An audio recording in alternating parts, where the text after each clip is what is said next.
We've substituted our tactical black factory carrier with a blue one so that it's easier to see what we're doing today. We're fitting a blue gun simulator of the very popular Smith & Wesson Snubby J-frame. Be sure you're unloaded and there's no ammo within reach. Positioning a revolver is pretty straightforward. Always use the left side plate as the reference for fitting. Now place the revolver's top strap in contact with the registration plates and its cylinder face in contact with one of the cylinder rests. This looks like a good place for a registration pin. The pin's main purpose is to hold the sidearm's top strap in contact with the registration plates. Either end of a pin can be mounted to the side plate. The off-center holes of a pin allow for fine-tuning of the fit. Mount the pin with a 1/2-inch screw.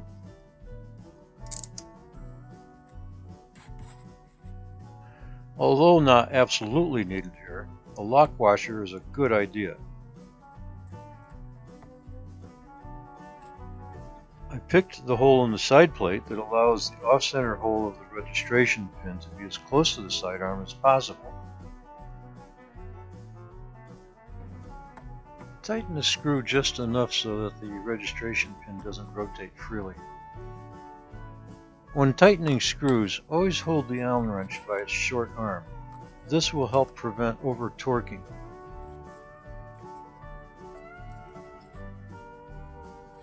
The pin could have been put almost anywhere in this area, but the location we've chosen is the best.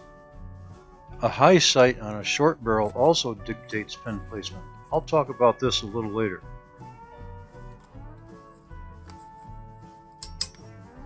Now we check the carrier to be sure that it's set in the proper mode for width. It's clear this carrier had been set up for wide mode and we have a narrow pistol, so we're going to switch modes. There is a dedicated training video on switching modes and also lots of instructions in the instruction manual on this, so we're just going to go through this quickly. Loosen the width lock screws. Now separate the side plates. Remove the slick pin and the width lock assembly.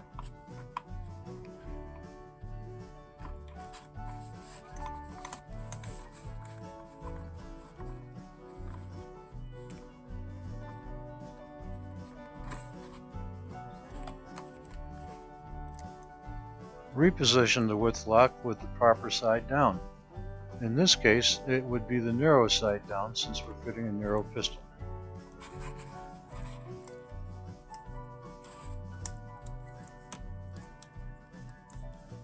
Reinstall the slick pin. It can be started from either the top or the bottom of the carrier. Be sure it also passes through the hole in the width lock assembly.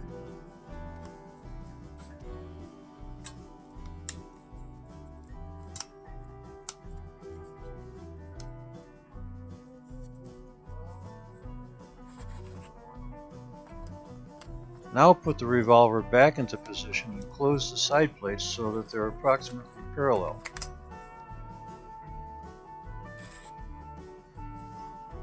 Tighten the width lock screws very firmly while holding the side plates in position.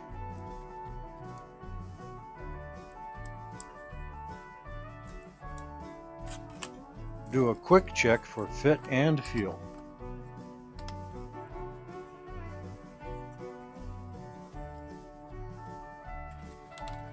Choosing anchor placement is the first step in building the security system that you wish to use.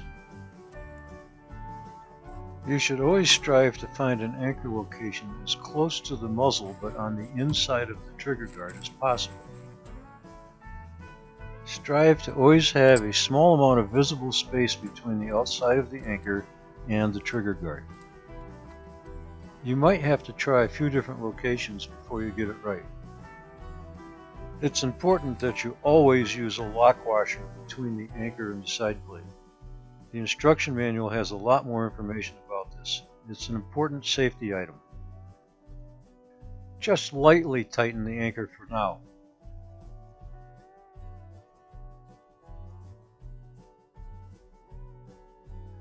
We know the Smith snubby is very narrow, so we're selecting the short lock shaft.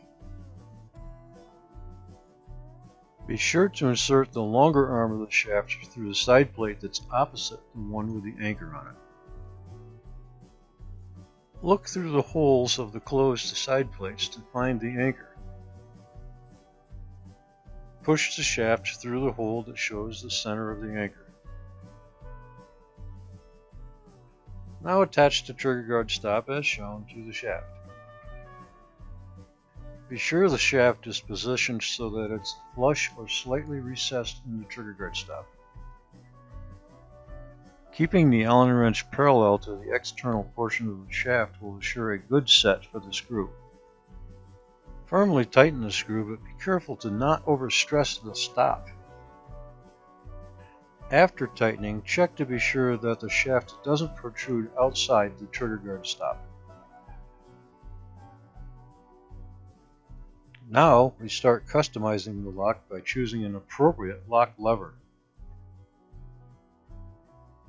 The 2-tabbed lever is best for using under heavy clothing where it's protected, or when you're needing to wear gloves.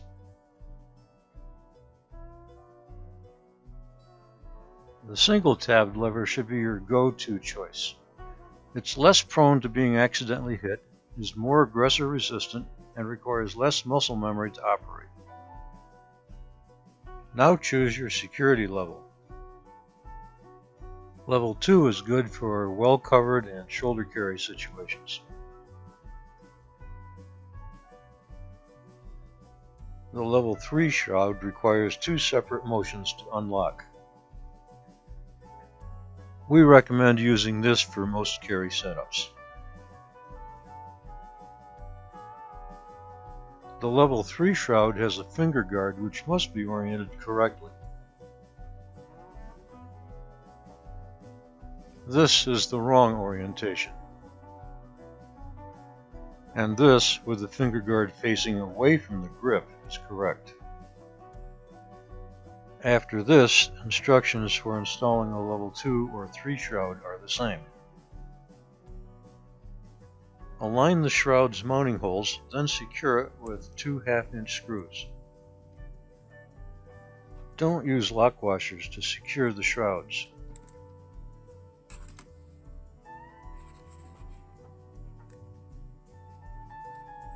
If the second screw doesn't align easily, loosen the first screw a bit and check alignment of the shroud.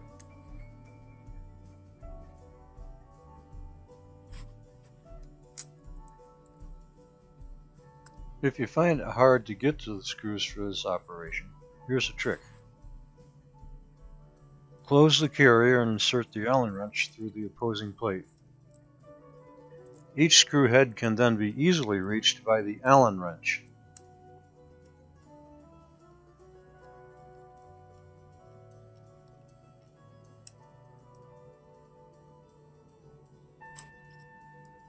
Each screw is 2 holes away from the anchor's screw. Only moderate torque is needed for the shroud screws. With the carrier open, check the lock lever for proper operation. If using a Level 2 shroud, the lever should have a firm click. Now loosen the anchor screw so it moves freely.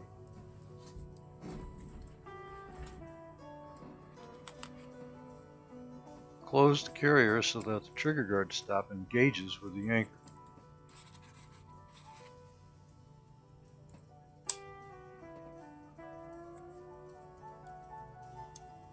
Be sure the lock lever is in its full clockwise and locked position. Then manually move the lock anchor to the position shown in the illustration. Use firm torque to tighten the anchor. Double check the lever and the anchor for fully locked positioning and then functionally check the lock.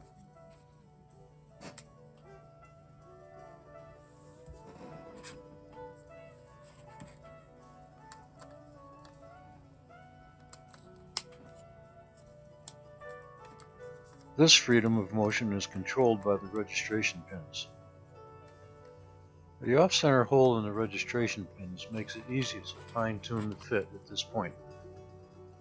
Rotate the pin to hold the revolver firmly against the registration plates. Firmly tighten the pin's screw. Torquing the screw naturally holds the pin against the revolver in right-handed setups. Different revolver designs and barrel lengths can benefit from a secondary registration pin, but not this snubby. A second pin could be placed under the barrel near the bottom of the carrier to aid stability. A common exception to this is the snubby with a high front sight. The pin would keep the sight from clearing the carrier during draw. Now, before going on to select your mode of carry, do an aggressive fit, form, and function check. Think like an aggressor while performing this check.